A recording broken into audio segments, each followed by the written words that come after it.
En esta primera parte de la clase de bacilos gram positivos veremos el género Clostridium. Se describirán las características del género Clostridium y se analizarán las especies Perfringens, Difficile, Tetani y Botulinum. El género Clostridium está conformado por bacilos gram positivos, grandes, esporulados, es decir, con capacidad de formar esporas. Recuerden que las esporas son formas resistentes de las bacterias que le permiten sobrevivir en condiciones poco favorables y además le permiten diseminarse en forma amplia en el ambiente. No todos los géneros bacterianos son capaces de esporular. De hecho, solamente 2 géneros de importancia clínica tienen esta capacidad. Uno es el género Clostridium, que estamos viendo en esta clase, y el otro es el género Bacillus, que veremos en la parte 2. Otra característica del género Clostridium es que está conformado por bacterias anaerobias, es decir, capaces de desarrollar en medios deprivados de oxígeno. Por lo tanto, para la obtención de energía, estas bacterias deben fermentar, y de hecho, estas bacterias fermentan distintos compuestos orgánicos, entre ellos los azúcares. El reservorio, como ya hemos dicho, en estas bacterias esporuladas es muy amplio. El género Clostridium se encuentra en suelos, aguas, intestino de humanos y también de animales. El género Clostridium presenta al menos 4 especies de importancia clínica: Perfringens, Difficile, Tetani y Botulinum. Todas ellas van a producir patologías diferentes, pero presentan en común la capacidad de producir toxinas. Así, Clostridium botulinum y Clostridium tetani producen neurotoxinas, es decir, que van a afectar el sistema nervioso.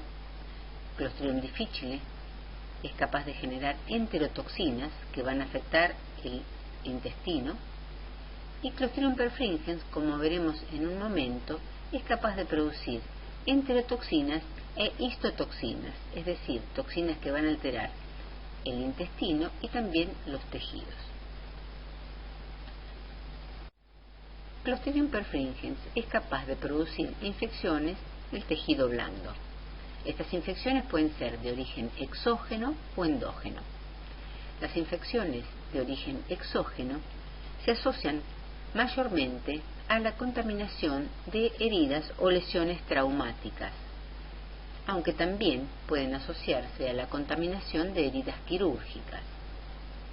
Así, Clostridium perfringens puede infectar el tejido celular subcutáneo, y estaríamos frente a una celulitis, o producir infecciones más profundas a nivel del músculo, como es el caso de la miositis purulenta o la mionecrosis o gangrena gaseosa.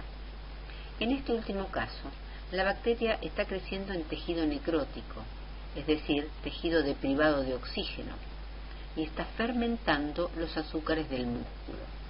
Esto produce una gran cantidad de gas y el paciente sufre lesiones crepitantes, característicos de la gangrena gaseosa.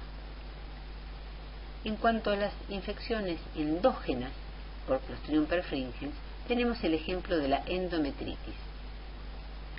En este caso pueden ser puerperales o asociadas a aborto. En el primer caso, la infección se produce porque quedan restos de placenta en el útero luego del parto, mientras que en el segundo caso es una infección asociada a un aborto séptico. Algunas toxinas de Clostridium perfringens son capaces de producir diarreas acuosas o enteritis necrotizantes. Estas patologías no son el fruto de una infección por Clostridium perfringens, sino de una intoxicación alimentaria, donde el paciente ingiere las toxinas formadas en los alimentos que previamente estaban contaminados con esporas de Clostridium perfringens. Se describen aquí las distintas toxinas sintetizadas por los diferentes tipos de Clostridium perfringens que le permiten a la bacteria causar las patologías vistas anteriormente. Por ejemplo, la toxina alfa es una fosfolipasa C. Esta toxina es producida por todos los tipos de Clostridium perfringens, A, B, C, D y E. Esta toxina lisa glóbulos rojos, plaquetas, leucocitos, células endoteliales. Mientras que la toxina beta, que está producida por los tipos B y C, es una citotoxina que forma poros en la bicapa lipídica y que se asocia a la enteritis necrotizante. Por su lado, la toxina tita o perfringolicina, que no figura en el cuadro, es producida por todos los tipos de Clostridium perfringens y es una citotoxina que forma poros de gran tamaño. Esta toxina está relacionada con la toxina de otras bacterias, por ejemplo, la streptolicina, toxina producida por Streptococcus pneumoniae, y también se asocia a la listeriolicina, una toxina producida por un germen llamado Listeria monocytogenes, que es un gram positivo, que lo veremos en la clase 3. La toxina epsilon o citotoxina es producida por los tipos B y D.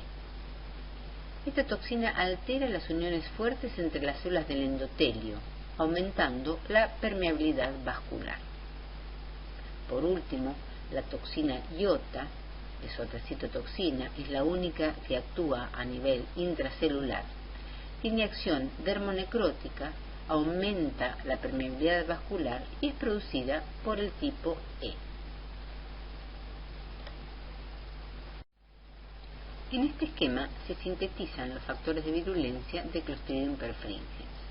Ya hemos visto que esta bacteria es capaz de producir toxinas que actúan mayormente en la membrana citoplasmática de la célula eucariota.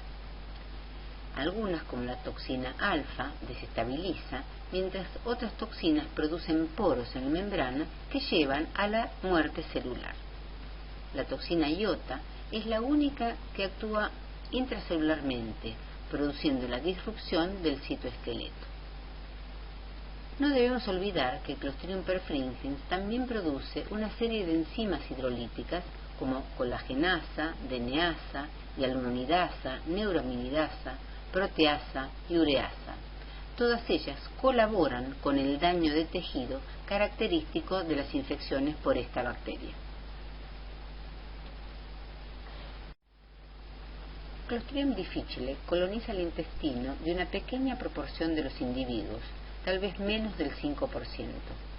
Sin embargo, las esporas se encuentran frecuentemente en el ambiente hospitalario, especialmente alrededor de las camas y en los baños.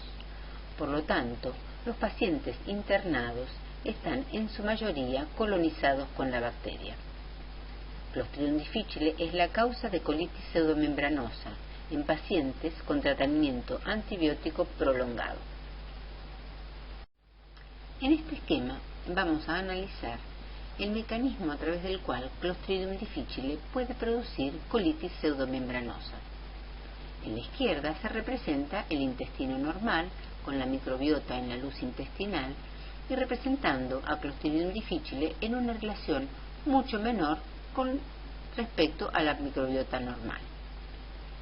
Con el uso de antibióticos que afectan la microbiota normal, Clostridium difficile sobrecrece, aumentando su número en relación a la microbiota normal. Este aumento en el número de bacterias, relacionado fuertemente con el fenómeno de quorum sensing, resulta en la producción por parte de Clostridium difficile de toxinas inflamatorias. Estas toxinas van a favorecer la destrucción de los enterocitos, la formación de la membrana o pseudomembrana y la producción de la diarrea.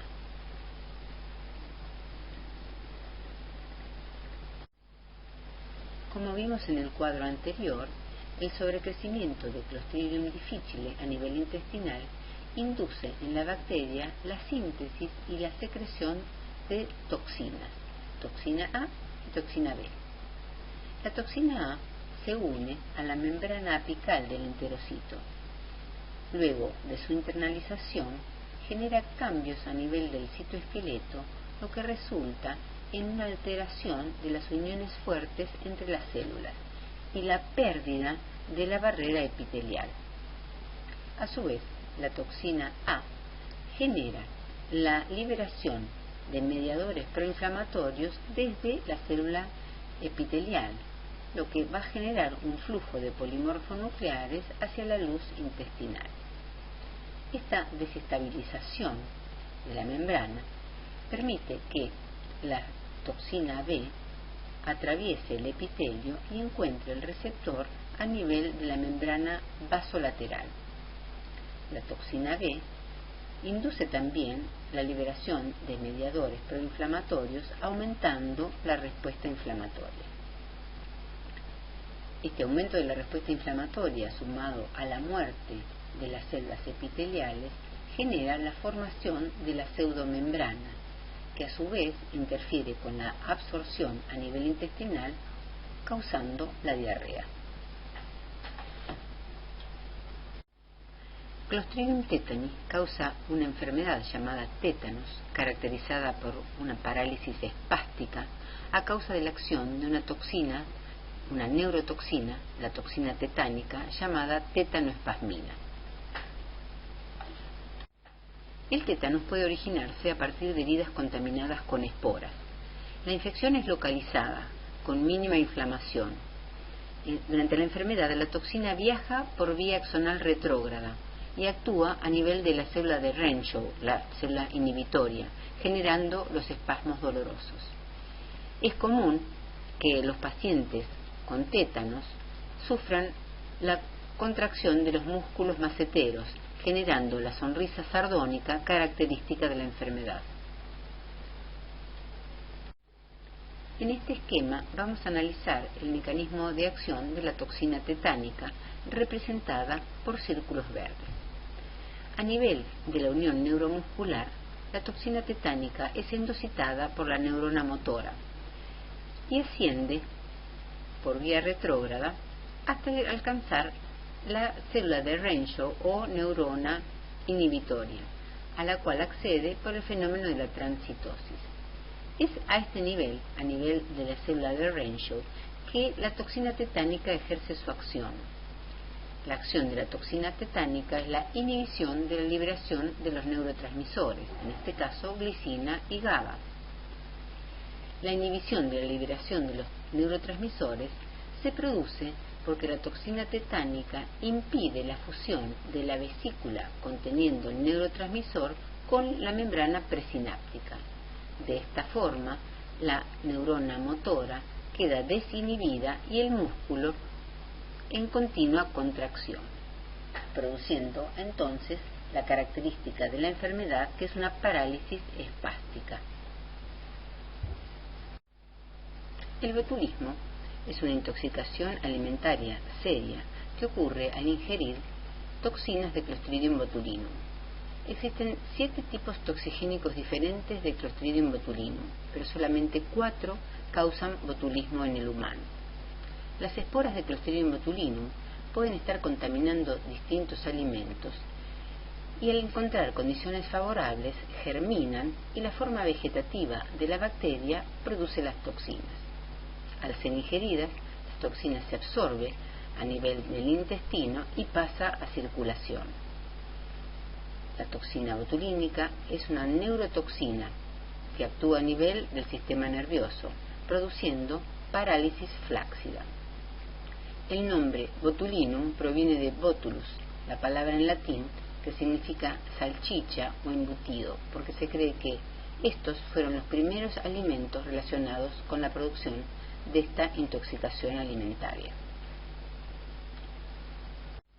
Analicemos ahora el mecanismo de acción de la toxina botulínica. Como dijimos antes, la toxina, luego de ser ingerida, se absorbe a nivel del intestino, pasa a circulación y alcanza la placa neuromuscular. La neurona motora es capaz de endocitar la toxina botulínica, que ejerce su acción en la neurona motora. La acción consiste en la inhibición de la liberación del neurotransmisor, que en este caso es acetilcolina. El mecanismo de acción a través del cual la toxina botulínica inhibe la liberación del neurotransmisor es a través de la degradación de una proteína, la sinaptobrevina, que es la encargada de anclar la vesícula conteniendo el neurotransmisor y la membrana presináptica. Como resultado de la inhibición de la liberación de acetilcolina, el músculo no se contrae y se produce la parálisis flácida propia del botulismo. La acción, el mecanismo de acción de la toxina botulínica y la toxina tetánica es idéntica. Lo que difiere es el sitio donde ejercen su acción. La toxina tetánica también degrada la sinaptobrevina y también impide la fusión de la vesícula conteniendo el neurotransmisor con la membrana presináptica. Pero si ustedes recuerdan, la toxina tetánica tenía su acción en la célula de Renshaw, que es la célula inhibitoria. Por lo tanto, la neurona motora quedaba sin inhibición y el músculo era contraído continuamente. En cambio, la toxina botulínica, vista acá, produce su acción en la neurona motora y la inhibición de la liberación de la acetilcolina produce un efecto opuesto. En este caso, el músculo no puede ser contraído y se produce la parálisis flácida.